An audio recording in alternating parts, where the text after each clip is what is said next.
The sun was setting over the bustling streets of South Chicago, painting the sky in shades of orange and purple.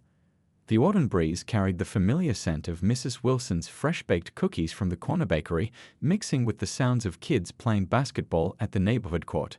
Among them was a tall, lanky 16-year-old boy, his worn-out sneakers squeaking against the concrete as he practiced his final shots of the day. This wasn't just another evening at the court for him.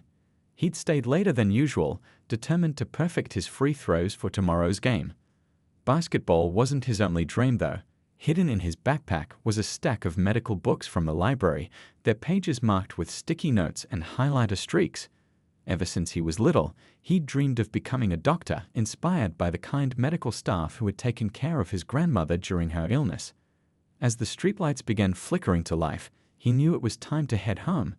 His mom would be worried. She always was when he stayed out after dark.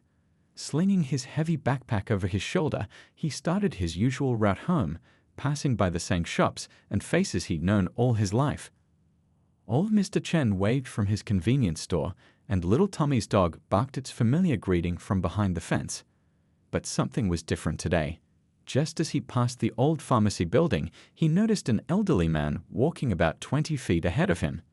The man was wearing a neat gray suit that spoke of a professional life, though it seemed a size too big on his frame now. There was something off about his walk, a slight stumble here, a hesitation there. Years of watching medical shows and reading health books had taught the young man to notice these small details. Then it happened. The elderly man suddenly stopped, his hand clutching at his chest. His briefcase clattered to the ground, papers spilling across the sidewalk. The boy's heart jumped into his throat as he saw the man's face contoured in pain. Without thinking twice, he sprinted forward, his basketball shoes pounding against the concrete. "Sir, are you okay?" he called out, reaching the man just as his knees began to buckle. With strength that surprised even himself, he helped ease the older man down to sit on the sidewalk, supporting his back against the pharmacy wall. The man's face was ashen, beaded with sweat despite the cool evening air. "Can't breathe," the man gasped, his hands still gripping his chest. The boy's mind raced back to his first aid class from last semester. Ms. Thompson's voice echoed in his head. "Remember, kids, these signs could mean a heart attack. Time is crucial." With trembling fingers but a steady voice, he pulled out his phone and dialed 911. "Hello? I need an ambulance right away. I'm outside Richardson's pharmacy on 43rd Street. There's an elderly man showing signs of a heart attack." His voice grew stronger as he remembered more from his training. "He's conscious but having trouble breathing. He's clutching his chest and sweating." While talking to the dispatcher, he kept his eyes fixed on the man's face, noting every grimace and labored breath. "Sir, help is coming. I'm going to stay right here with you. Can you tell me your name?" The boy listened as the man struggled to speak, learning he was a retired doctor himself, a fact that sent chills down the young man's spine. He was someone who had spent his life saving others and now needed saving himself. The minutes that followed felt like hours. The boy kept talking, both to the man and to the 911 operator, his voice becoming a lifeline in the growing darkness. Nearby shop owners, noticing the commotion, came out to help. Mr. Chen brought out a bottle of water and a clean towel. Mrs. Wilson from the bakery held her phone's flashlight to provide better lighting. Then the unthinkable happened.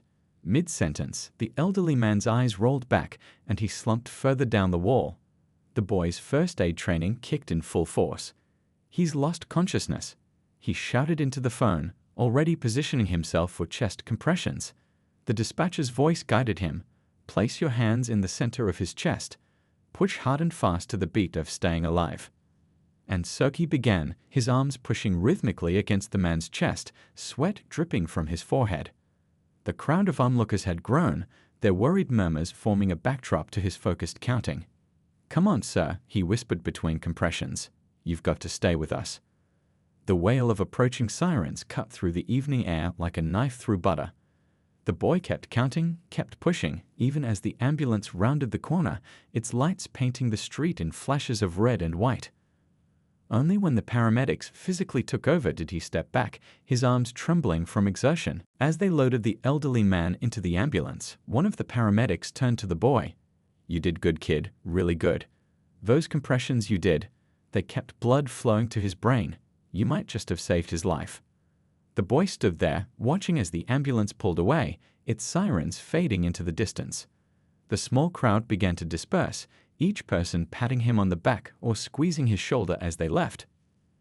Mr. Chen pressed a cold soda into his hands. "On the house," he said with a proud smile. "You're a hero today." But the boy didn't feel like a hero. He just felt like someone who had done what needed to be done. As he finally turned toward home, his mind kept going back to the elderly man. Would he be okay?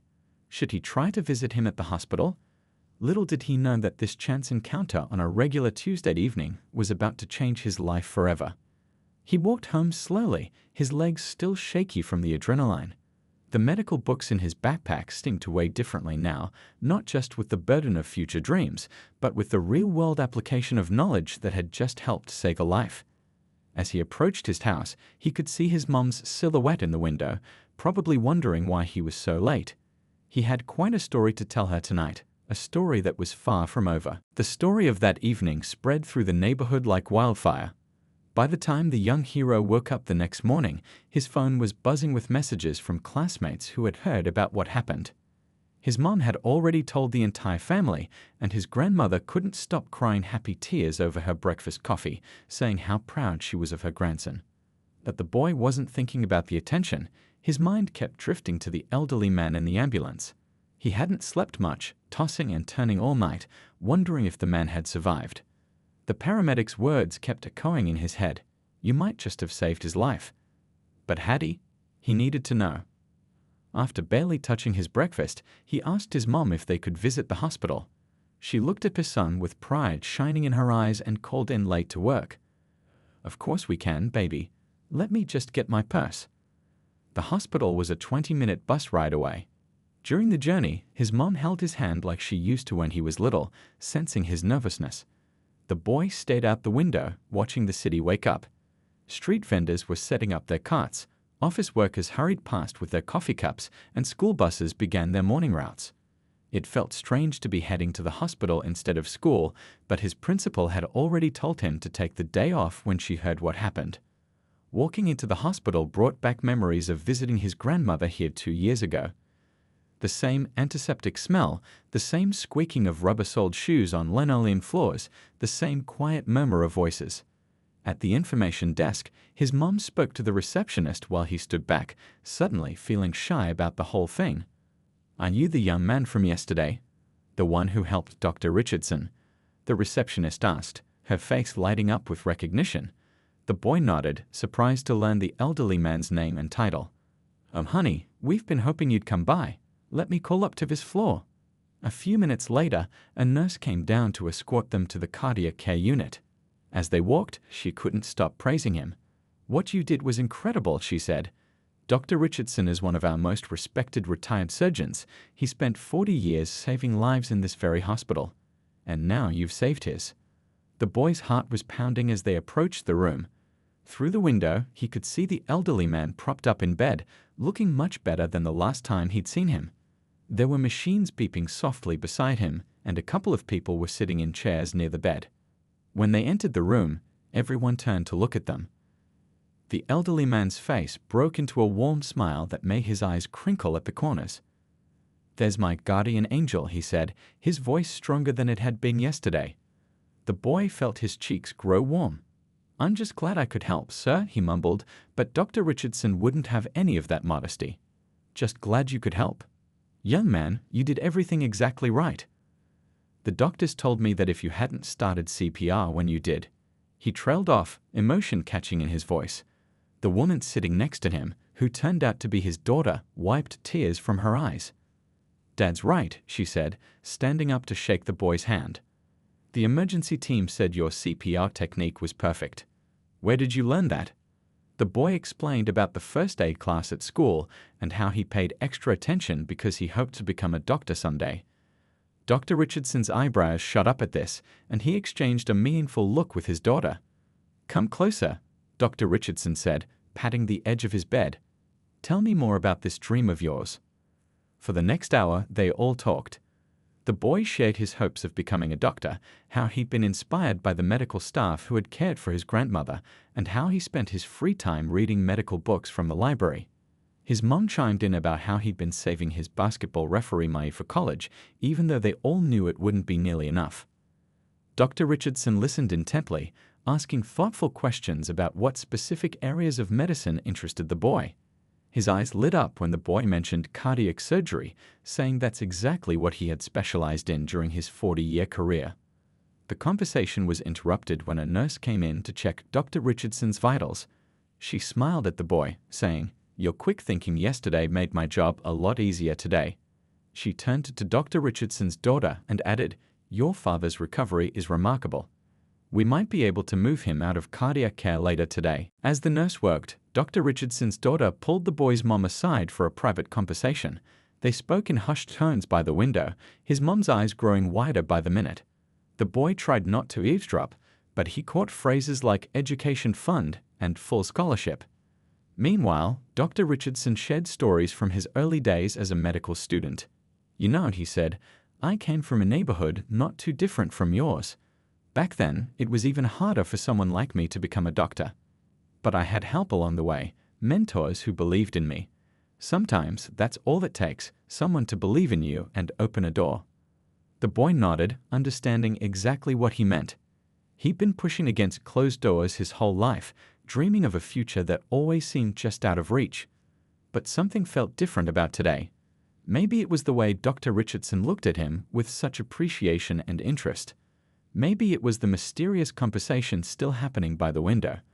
Or maybe it was simply the realization that he had actually used his knowledge to save a life. When it was time to leave, Dr. Richardson reached for the boy's hand. His grip was firm now, nothing like the weak trembling from yesterday. "You've given me a second chance at life," he said solemnly. "I won't forget that. And I have a feeling this isn't the last time we'll be seeing each other." As they walked out of the hospital, the boy noticed his mom was unusually quiet, but she had a small smile playing on her lips. "Everything okay, Mom?" he asked.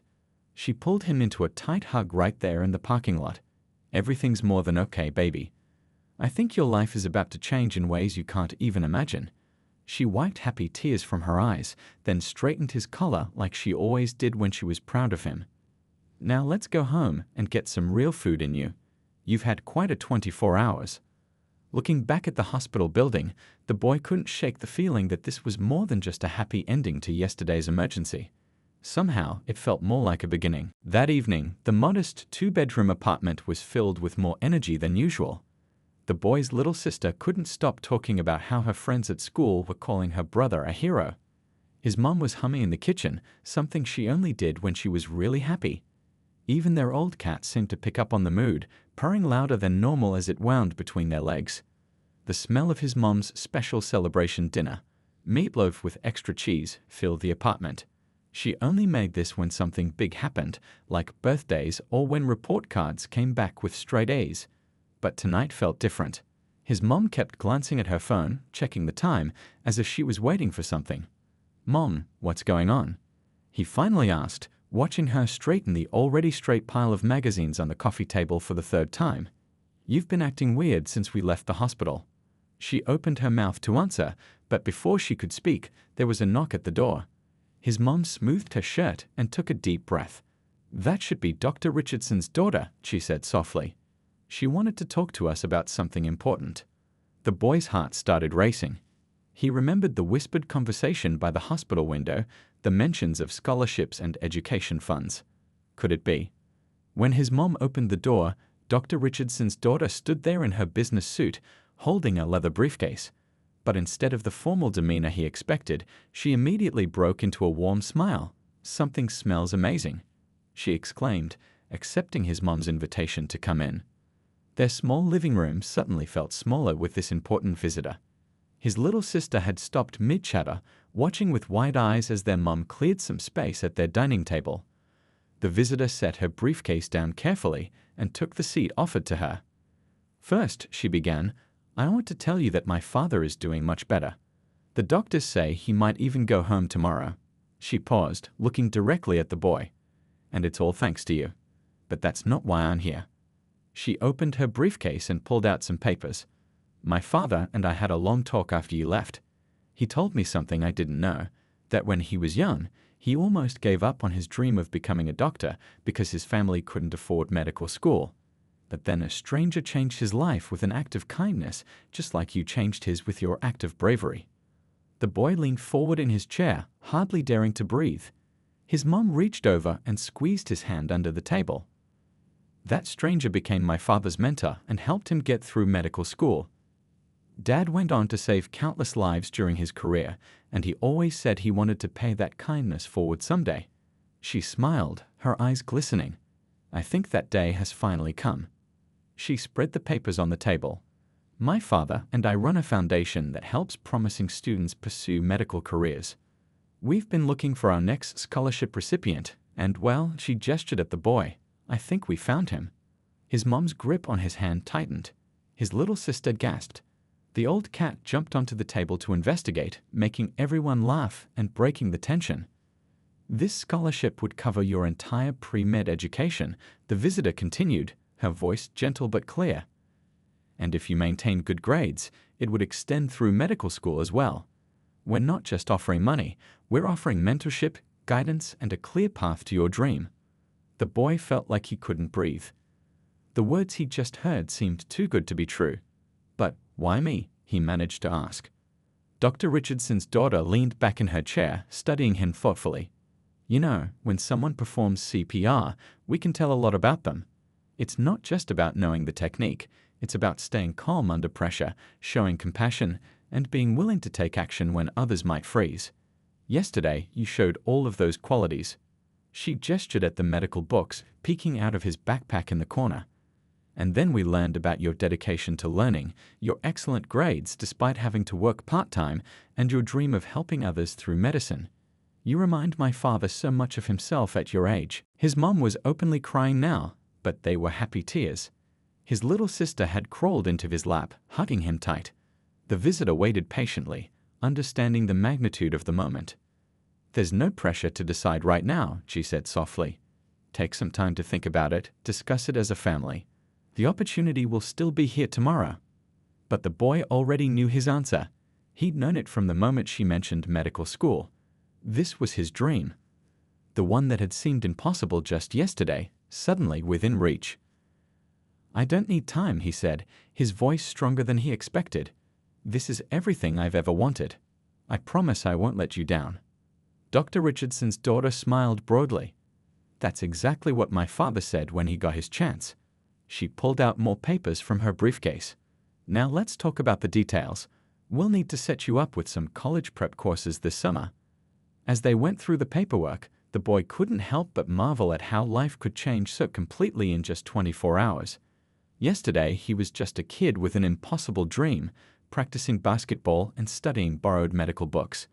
Today, he was on his way to becoming a doctor. His mom got up to check on dinner, wiping her eyes with her apron. His sister started telling Dr. Richardson's daughter about how her big brother had taught her all about first aid too. The old cat purred contentedly in his lap. And there, in their small apartment filled with the smell of celebratory meatloaf, surrounded by the people he loved, the boy finally understood what people meant when they talked about destiny.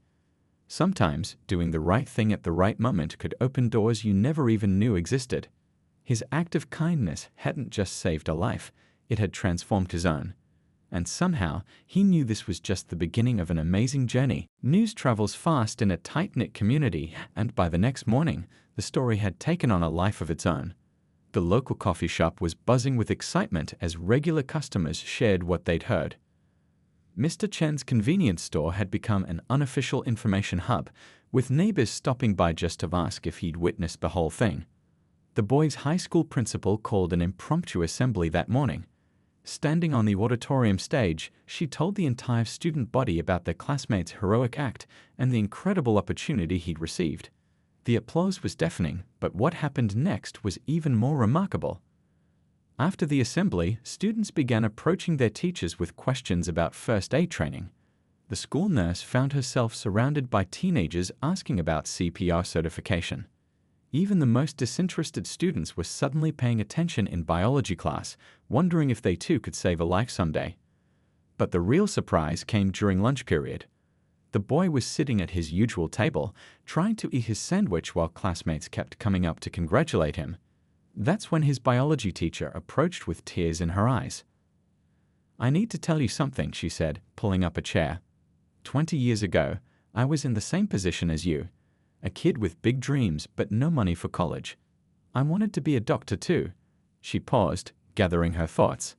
"But I didn't have the opportunity you've been given. That's why I became a teacher instead, hoping I could at least help other kids pursue their dreams."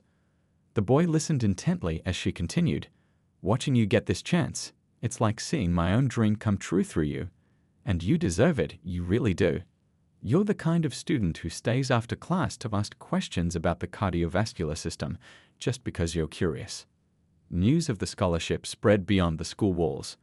Local business owners who had known the boy since he was little began sharing their own stories. The bakery owner revealed how she'd watched him grow up, always polite, always helping elderly customers carry their bags. The librarian spoke about how he'd spend hours in the medical section, treating those books with more care than some adults did. That afternoon, as the boy walked home from school, he noticed something different. People weren't just congratulating him, they were sharing their hopes and dreams with him. A young girl from the apartment building told him she wanted to be a nurse now. The teenage cashier at the grocery store confided that he'd been too scared to apply to college, but maybe now he'd try. When he reached his building, he found an unexpected visitor waiting in the lobby, the paramedic who had been first on the scene that fateful evening. She was just finishing her shift and had stopped by with an offer. "I heard about your scholarship," she said with a warm smile. "I'd also heard you've got a few months before your college prep courses start. How would you like to do a ride along with our team? See what emergency medicine is really like." The boy's eyes lit up at the opportunity. That the paramedic wasn't finished. "And here's something else to think about. We're starting a youth program at the hospital. Basic first aid, CPR certification, introduction to emergency medicine. We need peer mentors and, well," she gestured at him, "you've already proved you can handle an emergency better than some adults." As they discussed the details, more neighbors gathered in the lobby, listening with interest. The building superintendent's son asked if he could join the youth program too. Soon there was a small crowd of young people eagerly asking questions about emergency medicine.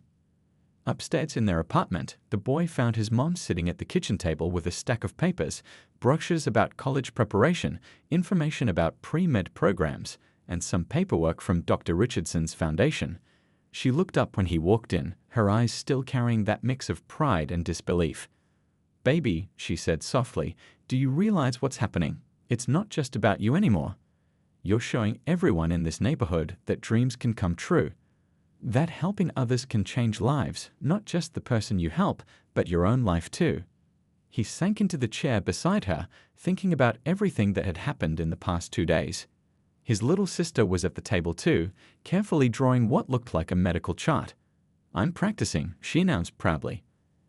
"I want to be ready when I'm old enough for the youth program." The evening brought more visitors. Dr. Richardson's daughter had returned, this time with a computer loaded with virtual tours of college campuses. But she also brought something else: applications for other scholarships and programs offered by their foundation. "We've been inspired by you," she explained. "Dad and I realized we need to do more. That scholarship fund we set up, we're expanding it. We want to help more kids from this neighborhood pursue careers in healthcare. You've shown us there's so much untapped potential here." As they scrolled through the college tours, neighbors kept dropping by. Each one had a story to share or a dream to confess. The elderly lady from the 3rd floor admitted she'd always regretted not becoming a nurse. The teenager from across the hall revealed he'd been secretly studying for his EMT certification. That night, long after everyone had gone home, the boy stood at his bedroom window, looking out at the city lights. The medical books on his desk didn't seem so impossible anymore. The future he'd dreamed of wasn't just possible now, it was actually happening. And somehow, his opportunity was creating opportunities for others too. His mom's words echoed in his mind. It wasn't just about him anymore. His simple act of helping someone in need had started something bigger than himself. It was like throwing a stone into a pond. The ripples just kept spreading, touching lives he hadn't even met yet. As he got ready for bed, He could hear his little sister in the next room, pretending to give medical lectures to her stuffed animals. Down the hall, his mom was humming again, probably still going through those brochures. And somewhere in the city, he knew there were other kids like him, daring to dream bigger because now they knew those dreams could come true. The summer breeze carried the sound of laughter through the open windows of the community center. Inside, something amazing was happening. The boy who had saved Dr. Richardson's life was standing at the front of a room filled with eager faces, demonstrating proper CPR technique on a training dummy. "Remember," he said, his voice confident in a way it hadn't been just months ago, "it's not just about knowing what to do. It's about having the courage to step up when someone needs help." The 24 teenagers watching him nodded seriously, taking notes and whispering questions to each other. This was the third session of the new youth medical program, started with help from Dr. Richardson's foundation. What had begun as a simple first aid course had grown into something much bigger. Local doctors volunteered their time to teach basic medical concepts. Nurses from the hospital came by to share their experiences. Even the paramedics stopped in regularly, bringing their equipment and letting the kids explore their ambulance. But today was special. Dr. Richardson himself was coming to speak to the group. He had fully recovered and insisted on being part of the program, despite his daughter's worried protests about him doing too much too soon. When the elderly doctor walked into the room, leaning slightly on his cane, the atmosphere changed. Everyone knew his story now, how he'd risen from a poor neighborhood to become one of the city's most respected surgeons, and how he'd nearly lost his life on a routine evening walk, only to be saved by a teenager who shared his dream. "Look at this," Dr. Richardson said, gesturing at the room full of young people. "This is exactly what I dreamed about during my 40 years as a surgeon, not just saving lives, but inspiring others to do the same." He paused, finding the boy's face in the crowd. "Sometimes it takes just one person to show us what's possible." The Foundation's scholarship program was growing too. Dr. Richardson's daughter had been busy meeting with other doctors, hospital administrators, and community leaders. They'd created a comprehensive support system for aspiring medical professionals from underprivileged backgrounds. It wasn't just about money anymore, it was about mentorship, guidance, and creating real opportunities. After the session, as everyone was packing up, a small girl tugged at the boy's sleeve. She couldn't have been more than 12, with bright eyes and determination written all over her face. "My grandma had a heart attack last year," she said quietly. "Nobody knew what to do. She didn't make it." She looked down at her shoes, then back up at him. "I want to learn everything you know. I want to be ready if something like that happens again." The boy felt his throat tighten. He remembered his own grandmother's illness, how helpless he'd felt, how it had sparked his interest in medicine. "Then let's make sure you're ready," he said, pulling up a chair. "Want to practice chest compressions one more time?" The girl's face lit up. As he helped her position her hands correctly on the training dummy, he noticed Dr. Richardson watching them with a knowing smile. Later that evening, the boy attended his first college preparation class at the local community college. The foundation had arranged for advanced science and math courses to help scholarship recipients prepare for pre-med programs. Walking into that classroom felt like stepping into his future. The instructor, a retired biology professor, started the class with a surprising announcement. "Thanks to additional funding from the Richardson Foundation, we're expanding this program. Starting next month, we'll be offering these prep courses to any high school student interested in medical careers." The boy looked around at his classmates, other scholarship recipients, and ambitious students from across the city. Some had similar stories of overcoming obstacles. Others just had big dreams and the determination to chase them.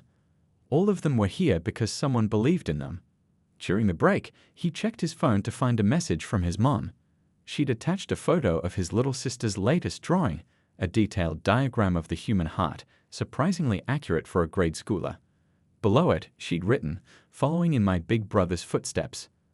The message reminded him of something Dr. Richardson had said earlier: knowledge is like a flame.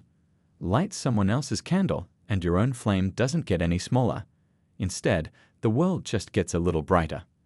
That's exactly what was happening in their community. Every person who learned CPR, every student who discovered a passion for medicine, every kid who dared to dream bigger, they were all flames being lit, making the world a little brighter. Back home that night, he found a package waiting for him. Inside was a brand new stethoscope, a gift from the paramedic team he'd been doing ride-alongs with. The note read, "For our favorite future doctor. Keep showing the world what's possible." He carefully hung the stethoscope around his neck, catching his reflection in the window. 6 months ago, he'd been a kid with an impossible dream, reading borrowed medical books and hoping for a miracle. Now he was helping create miracles for others. His mom found him like that, lost in thought. "You okay, baby?" she asked, noticing his serious expression. "Yeah," he smiled, touching the stethoscope. "Just thinking about how one moment can change everything, not just for one person, but for a whole community." She pulled him into a hug, and he could feel her heart beating steady and strong. "And this is just the beginning," she whispered. "Just think of all the lives you're going to touch." That night, as he reviewed his biology notes, he could hear the distant siren of an ambulance. But instead of feeling helpless, he felt ready. Ready to learn, ready to help, ready to be part of something bigger than himself.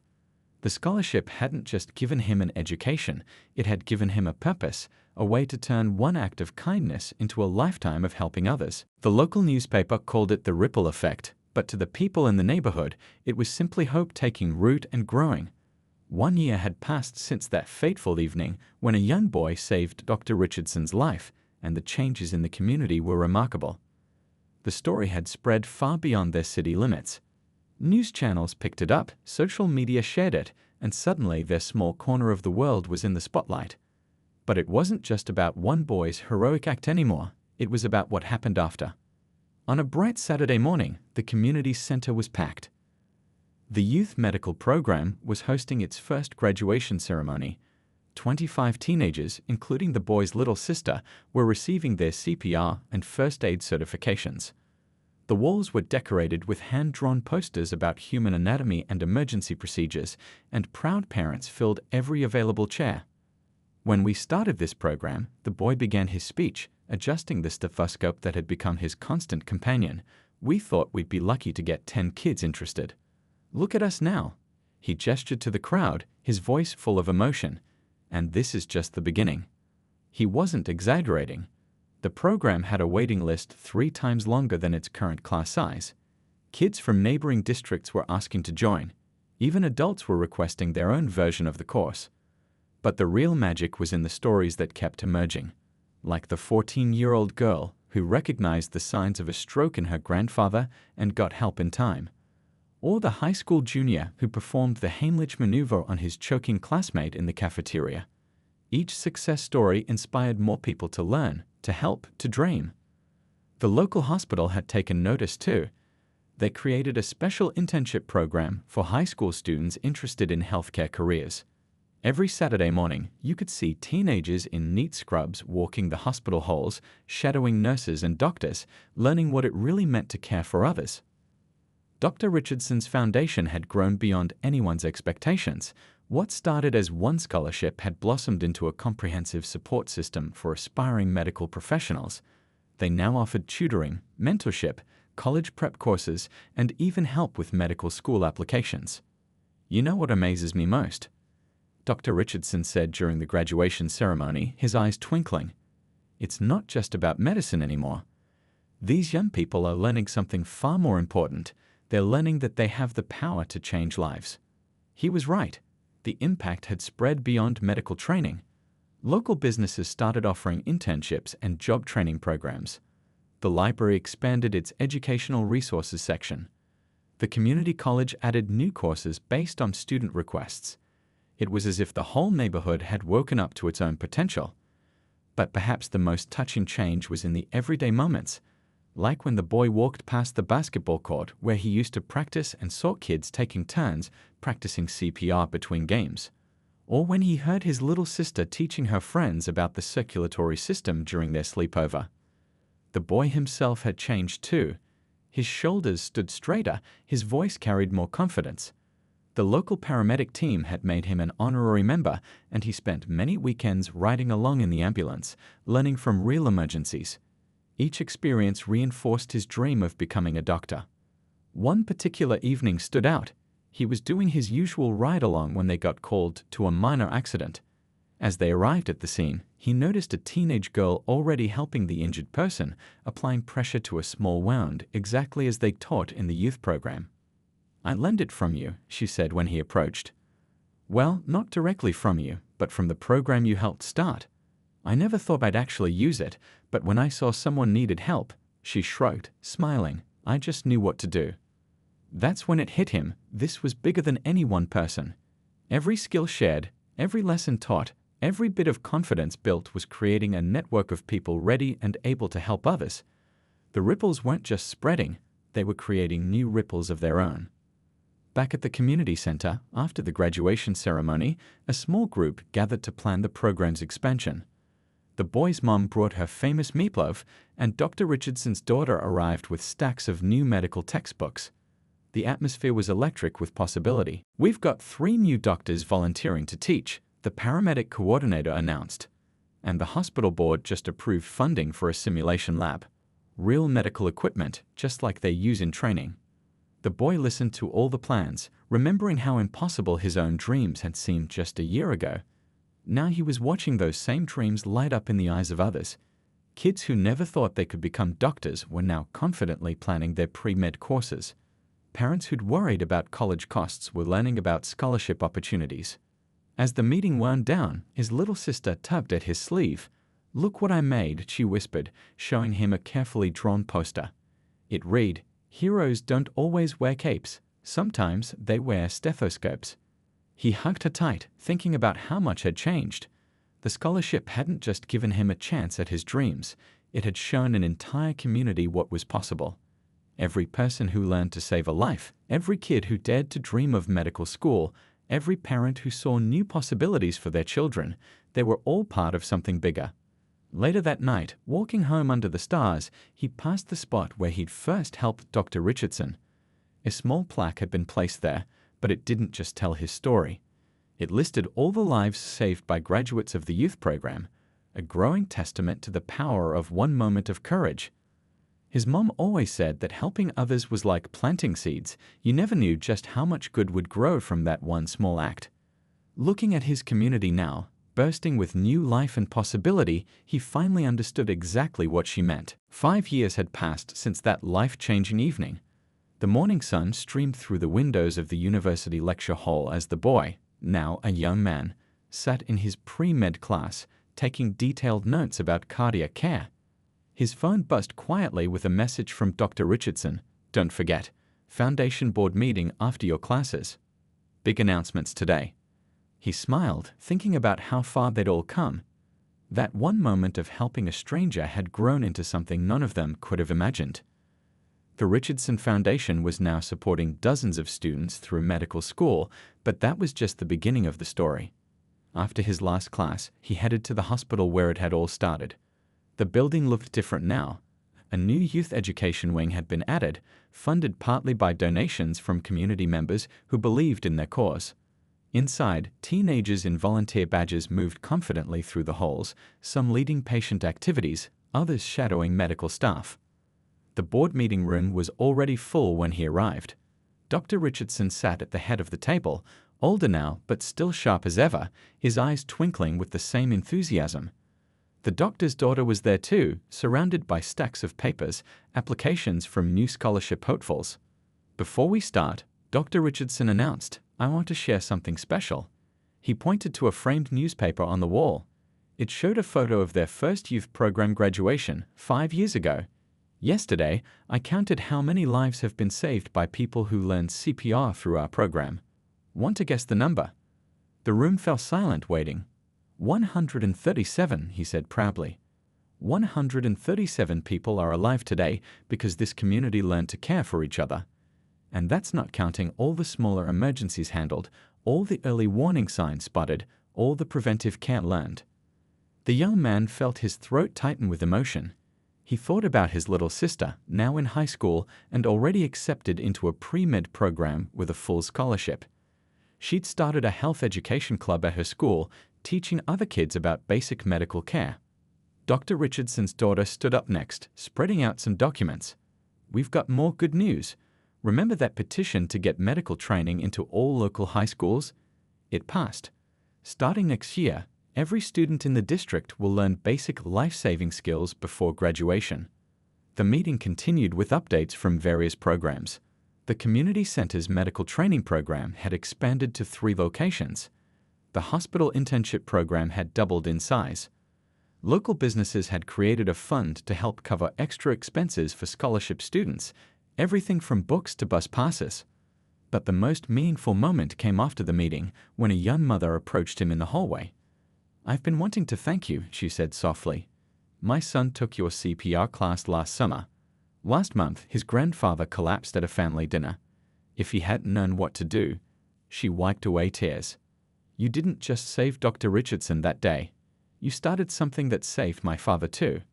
Walking through the hospital corridors, he passed the emergency room where he'd done his first ride-along. Now he was preparing for his medical school applications, maintaining a perfect GPA while mentoring younger students.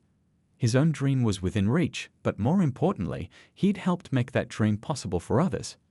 In the pediatric ward, he stopped to say hello to one of their scholarship recipients, a former student from his CPR class who now volunteered reading stories to sick children. She was showing a young patient her stethoscope the same way he'd first shown her years ago. Outside, the neighborhood had changed too. The old basketball court where he used to practice had been renovated, with a new community health center built next door. Kids still played basketball there, but now you'd also see them practicing first aid techniques between games. His phone buzzed again, a message from his mom. She'd sent a photo of his old medical books, the ones he'd borrowed from the library all those years ago. "Found these while cleaning. Remember when these were your only resource? Now look at you." He did remember. He remembered the feeling of those dreams seeming impossible. He remembered the moment he'd spotted Dr. Richardson struggling on the sidewalk and how everything had changed after that. But mostly, he remembered what it felt like to realize that one person really could make a difference. That evening, he had dinner with Dr. Richardson's family, a tradition they'd started years ago. The old doctor's health was good. He exercised regularly now and had become an advocate for heart health awareness in the community. "You know what I think about sometimes," Dr. Richardson said, passing the bread basket. "What if you hadn't been there that evening? What if you hadn't taken that first aid class or hadn't had the courage to help?" The young man nodded, understanding. So many lives would be different now. Not just his own, not just Dr. Richardson's, but hundreds of others. Every person who'd learned to save a life, every student who'd received a scholarship, every family that had been given hope, it all traced back to that one moment. After dinner, he walked home through the familiar streets. The same streets where he'd once been just a kid with big dreams, where he'd saved a life and had his own life changed in return. Now these streets were full of others like him, dreamers who'd learned they could be heroes too. He passed Mr. Chen's store, where a sign advertised free blood pressure checks every Sunday. He passed the library, where the medical section had grown to fill an entire room. He passed the bakery, where Mrs. Wilson still gave free cookies to kids who could correctly answer health quiz questions. At home, he found his little sister studying anatomy charts, preparing for her own journey to medical school. On her wall hung the stethoscope he'd given her when she graduated from the youth program. Below it was a quote she'd written. "Every hero was once just someone who decided to help." That night, as he reviewed his own medical school applications, he thought about legacy. Not the kind that gets written in history books, but the kind that lives on in small acts of kindness, in lives saved, in dreams made possible. The kind that spreads from person to person, growing stronger with each passing day. 5 years ago, he'd been a boy who helped a stranger. Now he was part of something much bigger, a community that had learned to believe in itself, to care for each other, to dream bigger dreams. And this was still just the beginning. As he finally went to bed, he could hear distant sirens in the city. But now those sirens didn't sound like emergencies. They sounded like opportunities to help, to heal, to make a difference. Because that's what he'd learned, what they'd all learned. Every moment holds the possibility of changing a life, and through that, changing the world.